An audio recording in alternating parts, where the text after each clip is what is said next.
Hi, I'm Nick Penna, a senior QA engineer at Grindr, and the question I'd like to discuss is, what are some of the first things we consider when buying Android devices for our office device pool? So this is a team effort. Grindr has a very collaborative environment, and we make sure to take advantage of that in our development process. This helps in building a good device pool because business, product, developers, and QA members all get their input and have their needs met. So let's talk about the differences between devices. One difference is OS version. It's likely that the most benefit will be gained from testing multiple OS versions. Our users heavily use both Android 4.4 and 5.0, so those are obvious choices. However, there are issues that can be specific to any Android release. For our current ecosystem, we have at least one example from Android 2.3, 4.0, 4.1, 4.2, 4.3, 4.4, 5.0, and 5.1 on hand for testing. Another difference will be tablets versus phones. We do support tablets, which comprise approximately 8% of our installs, and therefore we need both phones and tablets on hand for testing the normal and large screen layouts. We also have to consider DPI settings. The DPI setting on a device can change how the app looks and what assets the phone uses. When testing UI, it'll be important to visually check the look of the app with each DPI bucket. We will research the DPI settings on the device, or there's also free apps you can download from the Play Store, install on the phone, and that'll surface what the DPI setting on that device is.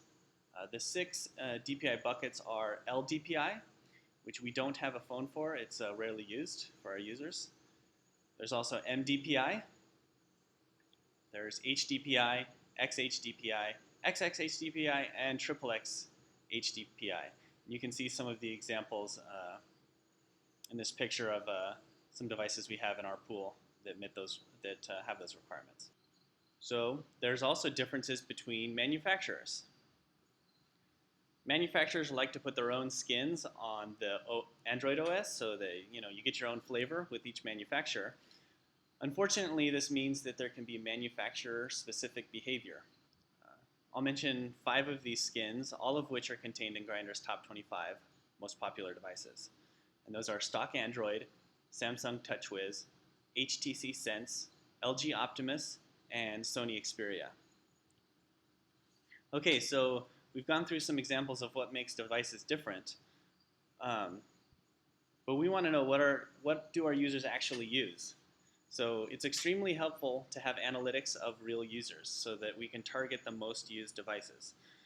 For example, there's almost no Android 3.x devices, and therefore there's really no need to have them in our device pool. On the other hand, our most popular devices are all Samsung Galaxy S series phones.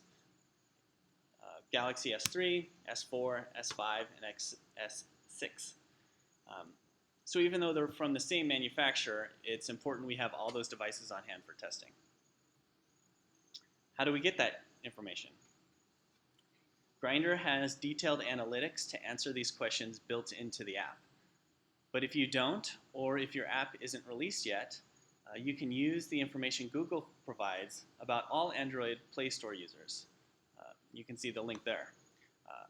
If your app is already in the Play Store, then Google provides some additional information specific to your app in the developer's console. Now, once we have our devices and we start testing, it'll then become important to adapt and learn. A new OS update is always around the corner, as is new flagship phone releases. Certain OS versions or devices that make your app cranky may be very specific to your code. So for instance, behavior of a 3D game will be more dependent on the graphics chipset than will a messaging app. So you kind of have to pay attention to how your app is handling different devices, learn, and adapt your pool, depending. And good luck. Even though testing on Android has its challenges, at least it's not like the horror stories I hear from the days of feature phone testing. Feel free to reach out to me at nick.penna@grindr.com if you have any questions, or if you want to know more about what it's like to work at Grindr. Have a good day.